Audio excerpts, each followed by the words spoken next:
Assalamualaikum warahmatullahi wabarakatuh. Salam sejahtera Bapak Ibu. Semoga keberkahan, berkelimpahan rezeki, berkelimpahan kemakmuran, sehat atas ridho Tuhan Yang Maha Kuasa terlimpahkan untuk Bapak Ibu sekalian. Amin ya. Baik Bapak Ibu, pada kesempatan kali ini saya akan menjawab dari banyaknya pertanyaan-pertanyaan oleh teman-teman ya. Pertanyaan apa sih MLM, MLR dan money game ya. Nah, di Indonesia khususnya ya, ini semuanya ini Bapak Ibu ya, ini masih dianggap sama. Nah, karena itu saya akan menjawab pada teman-teman yang sering bertanya kepada saya. Oke Bapak Ibu, langsung saja ya. MLM atau multi level marketing itu apa ya? Nah, ini begini ya.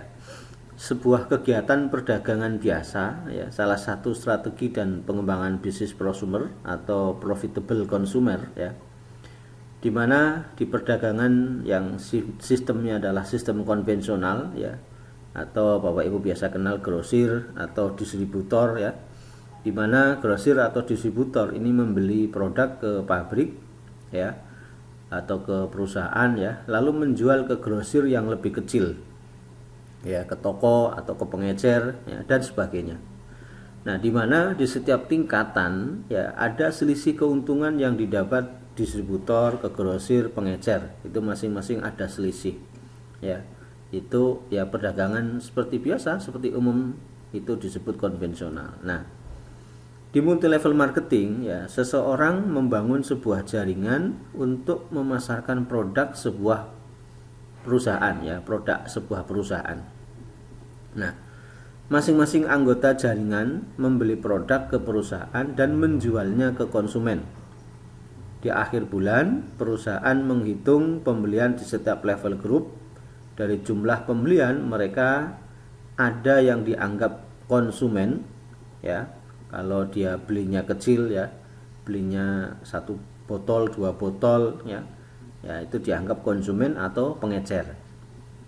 Ada juga yang disebut distributor kecil ya, distributor besar dan sebagainya. Nah, masing-masing ini mendapatkan bonus sesuai besaran omset di grupnya. Ya, umumnya 10-32% tergantung omset Bapak Ibu. Ya, ini. Oke. Nah, ini untuk lebih jelasnya saya akan memberikan ilustrasi Bapak Ibu ya. Ini bisnis prosumer ya. Jadi pabrik ya, kemudian grosir, retail, konsumen. Nah, jadi produknya pabrik ya, pabrik memproduksi produk ya, kan dijual ke konsumen. Nah, ini akan melalui grosir dan retail ya, grosir dan retail. Nah, misalkan harga grosir mendapatkan harga 4.000, kemudian retail ya di 7.000 sampai ke konsumen 10.000. Nah, jadi ada keuntungan 40% ya. Jadi perusahaan atau pabrik produsen ini 40%. Ya, itu dia ngambil ya, itu untuk semuanya ya, untungnya, biaya produksi, biaya iklan itu di situ. Ya. Kemudian grosir ke retail dia ngambil 30%, retail ke konsumen juga ngambil 30%. Nah, misalkan sabun mandi ya, sabun cuci, sampo, pasta gigi, lipstik, kosmetik ya, pupuk organik ya, makanan kesehatan dan lain-lain. Itu jenis produk-produknya misalkan. Nah, Bapak Ibu perhatikan dari grosir ke retail itu kan ada 30 ya. Terus dari retail ke konsumen ada 30%. Nah, di sini ada potensi 60% Bapak Ibu. Ya, 60% itu sebuah potensi di bisnis prosumer. Nah, saya perinci lagi Bapak Ibu ya. Jadi ada pabrik atau produsen tadi ya, itu membuat sebuah barang. Itu komponennya ya, komponen harga suatu barang itu terdiri dari 1 HPP bahan baku ya, kemudian yang kedua biaya proses, ada ketiga adalah keuntungan produsen, keempat biaya promosi, yang kelima adalah pajak. Nah, ini 40% Bapak Ibu itu ada di situ ya. Sementara keuntungan distributor ya, grosir, retail, pengecer itu 60%. Nah, ini ya ada 60%. Nah, komponen harga suatu barang ya yang 60% ini ya, 60% ini adalah sumber penghasilan distributor MLM. Ya, ini. Nah, ini saya jelaskan kembali ya. Ini ada produsen ya. Produsen ya menjual produk hingga ke konsumen ya. Ini kan enggak mungkin kan ya langsung ke konsumen ya. Nah, maka ini ada peranan penting seorang grosir ya dan retailing ya. Ini ada 60%. Nah, di bisnis prosumer ya atau bisnis profitable konsumen, 60% ini dikembalikan ke ini konsumen, grosir, retail. Ya, ini bisnis prosumer. Jadi ada 60% Bapak Ibu ya. Nah, sekarang kita lihat Bapak Ibu ya. Ini saya bagi 3, ada grosir atau retail yang sifatnya adalah konvensional ya, ada waralaba atau minimarket ya. Kemudian bisnis prosumer ya. Nah, di mana Bapak Ibu ketika Anda misalkan membangun toko ya. Ya, membangun toko ya. Misalkan di sini membangun toko ya. Ini yang ngurusi Anda ya. Mengisi toko siapa? Anda. Mengelola toko Anda. Mencari konsumen Anda Bapak Ibu. Modalnya besar, keuntungan ya 5 sampai 10%. Dan ini bersifat aktif Bapak Ibu ya, bersifat aktif income. Nah, tapi ketika di waralaba Bapak Ibu ya, membangun toko ya Anda ya, misalkan kayak Indomaret ya, Alfamart, yang membangun toko Anda. Yang mengisi toko Anda. Yang mengelola toko mitra. Nah, yang mengelola toko ini mitra. Misalkan Anda bermitra dengan Indomaret, Alfamart itu ya. Yang mencari konsumen mitra Bapak Ibu. Nah, modalnya besar ya. Ini di waralaba atau minimarket atau Indomaret itu ya, keuntungannya 2,5 sampai 3%, tapi bersifat pasif Bapak Ibu. Karena Anda cukup menyediakan dan mengisi toko. Ya, sudah ada yang mengelola yaitu mitra Anda. Nah, bagaimana dengan bisnis prosumer ya? Bisnis prosumer yang membangun toko mitra ya, yang mengisi toko mitra, yang mengelola toko mitra, mencari konsumen Anda ya. Modalnya kecil Bapak Ibu. Ya, dan ini penghasilannya bersifat passive income. Ya, 10% ke atas Bapak Ibu ya. Ini modalnya kecil. Nah, kira-kira Bapak Ibu kalau mau memilih bisnis di 3 macam sistem, ya ini kira-kira Bapak Ibu mau pilih yang mana? Ya, oke. Nah, bisnis prosumer Bapak Ibu ini pencetak 20% miliarder di Amerika ya, ini menurut majalah Forbes tahun 2010. Nah, ini ada 3 strategi pengembangan ya, ada 3 dalam bisnis prosumer ini ada 3 strategi pengembangan. Yang pertama adalah direct selling ya, dimana kita membeli ke pabrik kemudian menjualnya ke konsumen ya. Ini saya umpamakan Anda sendirian Bapak Ibu ya bisa menjual 1000 unit ya, maka hasilnya 1000 ya. Kemudian strategi yang kedua adalah multi level marketing, dimana kita mengajak beberapa orang untuk membeli ke pabrik dan menjualnya ke konsumen. Saya kasih persamaan, misalkan Anda mengajak 10 orang ya, dan masing-masing 10 orang itu 100 Bapak Ibu, maka akan ada 1000 ya, penjualannya 1000. Nah, sistem multi level marketing ini lebih mudah dan lebih stabil hasilnya. Kemudian memiliki produk yang banyak dan ada stokis Bapak Ibu. Nah, kemudian yang ketiga adalah networking ya, kita mengajak banyak orang, masing-masing orang memakai produknya ya, persamaannya 1000 orang Bapak Ibu ya. Anda mengajak 1000 orang dan 1000 orang itu masing-masing memakai produk satu Bapak Ibu, maka hasilnya 1000. Nah, ini lebih sulit membangunnya tapi lebih stabil hasilnya ya. Oke, ini tiga strategi Bapak Ibu ya. Oke. Sekarang kembali kepada multi level recruiting itu apa? Ya, multi level recruiting itu apa? Nah, contohnya adalah perusahaan investasi, asuransi ya, tabungan dan lain sebagainya membentuk jaringan nasabah untuk memasarkan produk jasanya.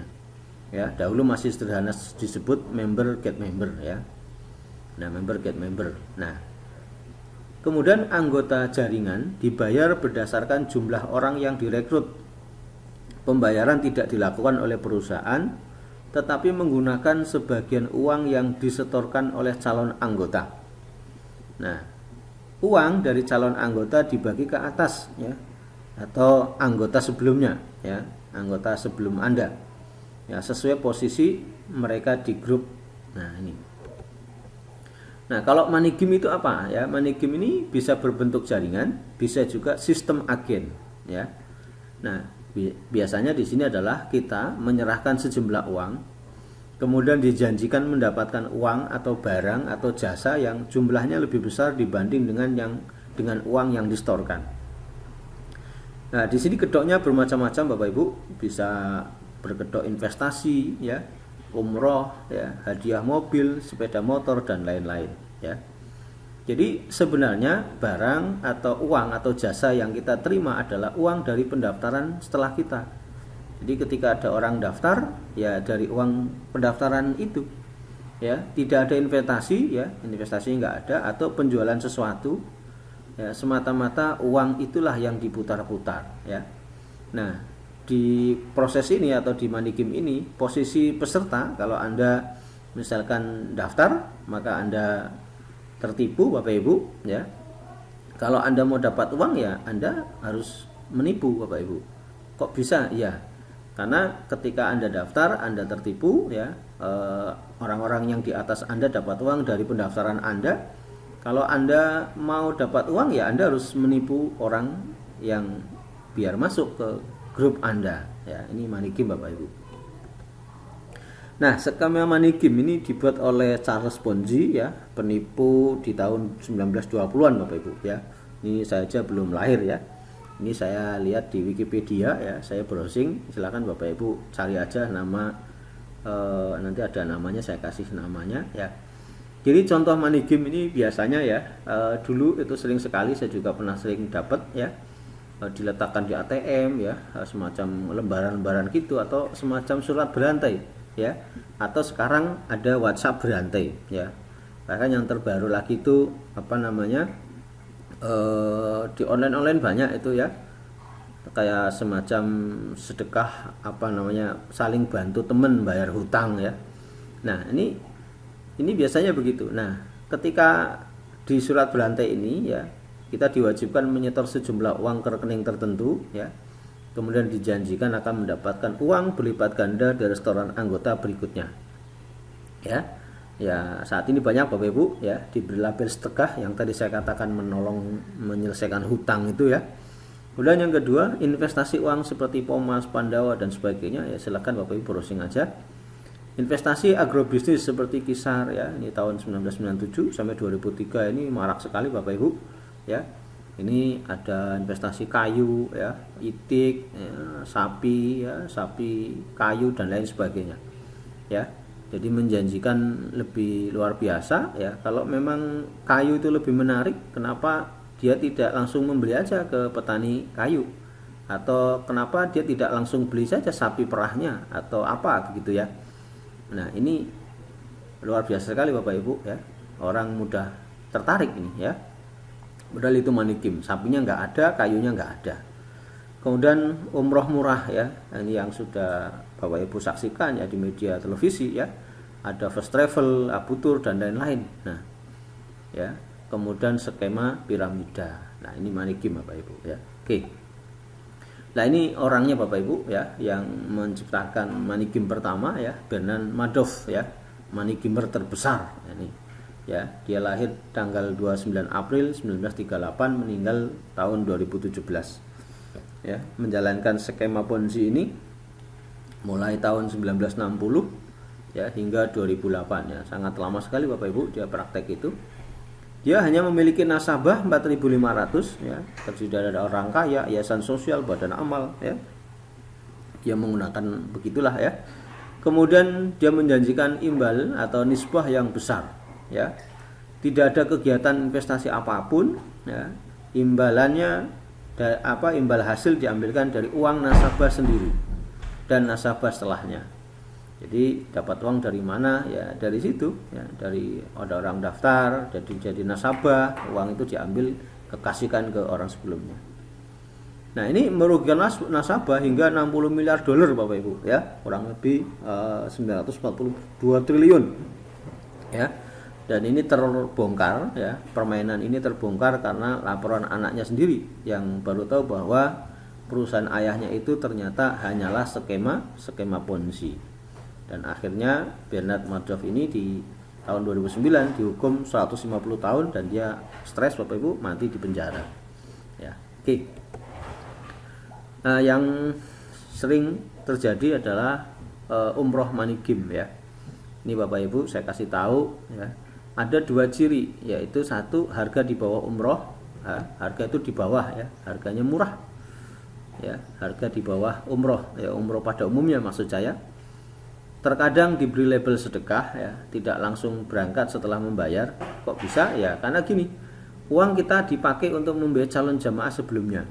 Kita berangkat menunggu pembayaran calon jamaah berikutnya.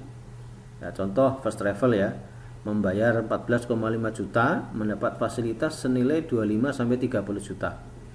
Artinya apa? Ada 13.000 jamaah yang diberangkatkan. Ya, 52.000 jamaah yang belum diberangkatkan. Ya. Jadi satu jamaah yang berangkat ini dibiayai 4 jamaah yang lain. Ya, kalau mau berangkat ya harus begitu. Nah, 14,5 juta kali 4 kan ada 58 juta. Nah, yang dipakai untuk memberangkatkan 25 sampai 30 juta. 50%-nya untuk penyelenggara. Kan angin surga sekali ini Bapak Ibu ya. Ini permainannya seperti itu ya. Oke. Jadi masih banyak Bapak Ibu yang beroperasi ya, semakin lama akan terus semakin banyak korban ya. Misalnya tadi ya first travel itu untuk memberangkatkannya 52.000 jamaah harus bisa menipu 52.000 kali 4 sama dengan 208.000 calon jamaah. Jadi kalau dengan cara umroh yang seperti itu ya, kalau memberangkatkan 52.000 jamaah, dia harus menipu 208.000 calon jamaah. Nah, sebenarnya cara mengatasinya mudah Bapak Ibu. Nah, Biro Perjalanan Umroh tersebut dilarang aja untuk menerima pendaftaran baru sampai calon jamaahnya berangkat semua. Ya, ini bisa dipastikan Bapak Ibu ya. Perusahaan atau agen travel yang seperti itu dengan cara seperti itu pasti akan tutup Bapak Ibu. Karena ini money game Bapak Ibu ya. Ketika tutup nggak ada yang daftar ya, nggak ada uang yang diputar Bapak Ibu. Oke, paham ya sampai sini Bapak Ibu? Oke. Nah, sekarang biar lebih jelas lagi adalah konsep sistem piramida. Ya. Jadi biaya pendaftaran berikut paket produk ya, sangat mahal. Jadi kalau daftar biasanya sudah dalamnya ada paket produk dan sangat mahal ya, tidak relevan ya. Sangat tidak relevan sekali dengan produk yang didapat dengan biayanya. Kemudian harga jual produknya sangat tinggi. Biasanya juga produk-produk ajaib ya, hasil penemuan baru ya, dia mengklaim begitu, hasil penemuan baru, produknya dahsyat ya, pengobatan eksotik ya, dan lain sebagainya ya. Yang selanjutnya sistem dilakukan menyerupai MLM ya, 2, 3, 4 kaki ya, memang dibikin menyerupai Bapak Ibu ya. Satu anggota boleh membeli lebih dari satu keanggotaan. Nah ini ya, jadi daftarnya biasanya dengan cara disebut kafling ya, daftar satu kafling 1 juta, 4 kafling 4 juta gitu. Nanti disusun begitu ke bawahnya dengan cara sistem piramida begitu. Nah, kemudian imbalan diberikan berdasarkan tersusunnya satu jaringan berbentuk piramida dengan jumlah orang dalam format tertentu ya. Satu jaringan ya. Dia kakinya 2, 3, 4, tapi cara mendapatkan imbalan itu hanya cukup dengan satu jaringan saja, satu kaki saja. Kemudian Bapak Ibu, program pemasaran atau marketing plan-nya sistem piramida ini sangat rumit dan susah dipelajari. Ya, tidak berat titik beratnya pada recruiting, ya, bukan pada penjualan, ya. Nggak penting menjual Bapak Ibu, ya, nggak penting pakai produk, yang penting asal ngajak orang, asal ngerekrut orang. Itulah konsep sistem piramida. Karena dengan ngajak orang dapat uang, itu. Nah, ini Bapak Ibu sudah ada fatwa MUI, ya. Manigim menurut fatwa Dewan Syariah Nasional MUI nomor 75/DSN MUI, ya, bulan 7 2009, adalah kegiatan penghimpunan dana masyarakat atau penggandaan uang dengan praktek memberikan komisi dan bonus dari hasil perekrutan atau pendaftaran mitra usaha yang baru, ya, yang baru bergabung kemudian, dan bukan dari hasil penjualan produk, atau dari hasil penjualan produk namun produk yang dijual tersebut hanya kamuflase atau tidak mempunyai mutu atau kualitas yang dapat dipertanggungjawabkan, ya. Misalkan ada produk tapi produknya kalaupun dijual lagi itu nggak ada yang mau Bapak Ibu, ya. Nah, kalau berdasarkan fatwa MUI di atas ini, ya, maka MLR atau multi level recruiting dimasukkan dalam golongan manigim yang diharamkan, ya, termasuk agen asuransi, ya. Penghasilannya, ya, ini penghasilannya halal Bapak Ibu. Kenapa? Karena dia dapat uang ketika kerja, langsung dapat uang, boleh. Tapi kalau dibuat jaringan, ya, dibuat menggunakan model jaringan, ya, maka ini masuk dalam praktek manigim, ya.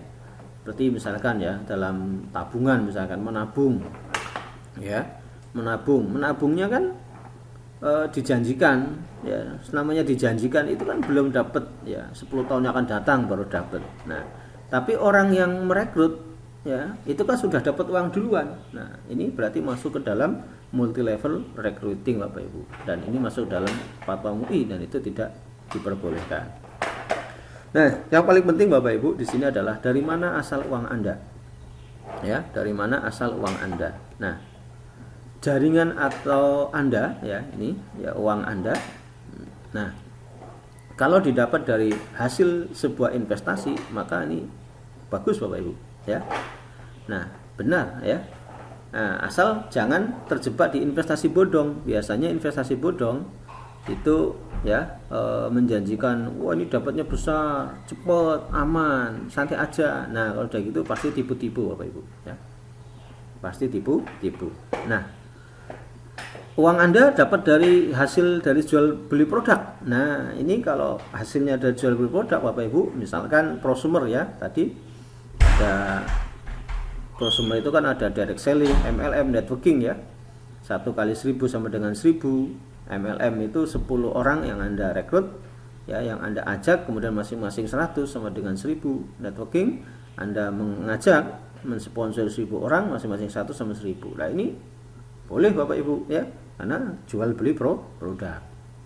Nah, hati-hati Bapak Ibu ketika uang Anda itu didapat dari pendaftaran orang baru, ya. Nah, kalau didapat dari orang baru, nah, ini biasanya menjual, ya, perusahaannya menjual angin surga Bapak Ibu, ya. Kayak tadi yang saya katakan, ya, nabung nanti 10 tahun kamu akan dapat ini, ya. Nah, tapi Anda yang merekrut, ya, itu udah dapat uang duluan. Nah, ini hati-hati Bapak Ibu, ya. Ini masuk ke dalam manigim dan multi level recruiting, ya, dari rekrut. Nah, ini jangan Bapak Ibu, ya. Oke Bapak Ibu, uang Anda sekali lagi, ya, ini uang Anda yang masuk ke dalam tubuh kita, ya, hati-hati Bapak Ibu kalau Anda menerima uang, ya. Halal haramnya, ya, harus jelas, ya, bermartabat, ya. Udah halal bermartabat, ini dahsyat sekali Bapak Ibu, luar biasa sekali. Nah, oke Bapak Ibu, dari penjelasan singkat saya ini semoga Bapak Ibu memahami bahwa MLM itu apa, MLR itu apa, dan manigum itu apa, sehingga Anda akan mantap dalam menjalankan bisnis multi level marketing yang sedang Anda tekuni ini Bapak Ibu. Terima kasih, mohon maaf, wabillahi taufiq wal hidayah. Assalamualaikum warahmatullahi wabarakatuh.